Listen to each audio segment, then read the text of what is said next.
Whether you have a small farm or a big farm or something somewhere in between, one topic that we don't often talk about very much is death. As farmers, particularly livestock farmers, we raise our animals for meat, and we know that ultimately that's the end goal of our livestock, is we successfully raise them to a point where we can send them to the butcher or butcher them ourselves, and that's goal attained. When you have animals that are breed stock and they are a fixture on the farm and you expect to see them every day, and I think what often is overlooked is the effect of those animals on the farmer when he or she loses them. And it seems like it always hurts, and it doesn't matter if you expected it or didn't expect it. Whether it's a financial hurt or an emotional hurt, it's still a hurt, and sometimes I feel like it's somewhere in between. The animals that I raise for meat, I feel a little bit of a sense of loss when I put them on the truck and it's time to go. Even though I know I've successfully completed my goal of raising that animal to a point where it's ready for market, I have a little bit of sadness about it because that animal was a character here for a while, and I did give it a good life. I don't think I'd be a good human being if I didn't tell you that it upset me a little bit when I sent them, but I know the alternative, if you're a meat eater, is factory raised meat, and I'm surely not going to contribute to that. So I don't plan on being a vegetarian anytime soon, so the best I can do is raise my animals the best I can and give them a great lifestyle until it's time for them to go. But what we don't deal with very well is the animals who are fixtures of the farm, the breed stock animals, the ones we keep around. They become sort of pets, I guess. You see them out in the barn, you learn their characteristics, you see them in the field.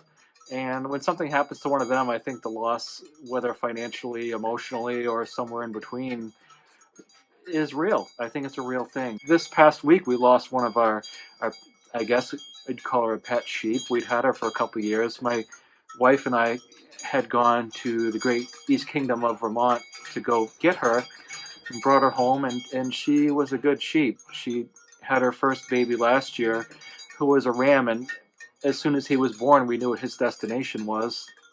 He had a good life, and at the end, he went to the freezer. Unbeknownst to us, when he was in her womb, he had caused some damage to her uterus. And unfortunately, that revealed itself this year when she became pregnant again.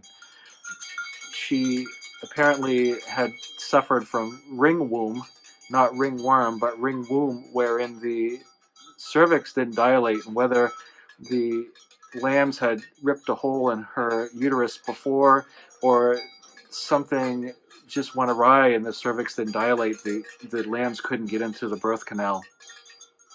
She had a bubble on her back end, and I knew she was hurting, and I thought maybe she was just having some difficulty. So I took her for a little walk, and she seemed fine. She was eating okay. But after a little bit, I knew that she was laboring and she was uncomfortable. So I called the vet, who came out, and in spite of the vet's best efforts, we were unable to save our ewe. And I just wanted to take a few minutes and talk about the effects of that animal. We learned some things, but ultimately, I don't think, even though I've raised sheep for 8 years, I could have done anything different. I wouldn't have known. It's just so uncommon to see this, but you still feel a sense of loss. You feel a sense of responsibility. I feel like I'm a horrible shepherd. I am a horrible farmer. I should have called the vet sooner. I'm just terrible. I'm a terrible farmer, and I know that in spite of my best efforts, I did everything I could, and I don't know that a lot of people could have done anything else, knowing what I knew going into this. And I've been raising sheep for about 8 years.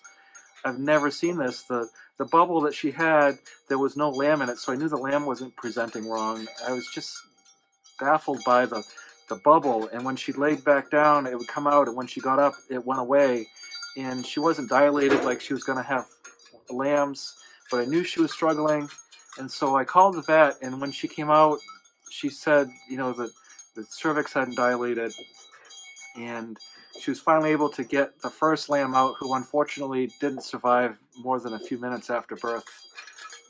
and she knew that the lambs had tore a hole in the uterus, and so their internal organs were exposed. It was a horrible sight to behold.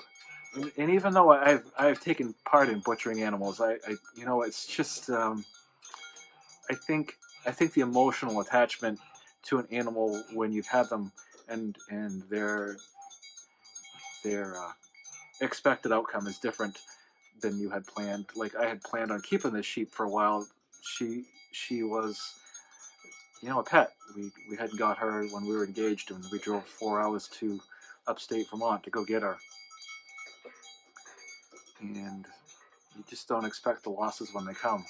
And it's confusing because as a farmer you raise your animals for meat, but at the same time you're sad when when they go away. And I think that confuses a lot of people. It's something we don't talk about much, and it's something that is difficult to put words to. I am struggling to figure out the words to express how I'm feeling, and I don't think I'm alone. I think it's a loss. You feel the loss, and I'm hoping that I'll do better next time. I'll be a better farmer.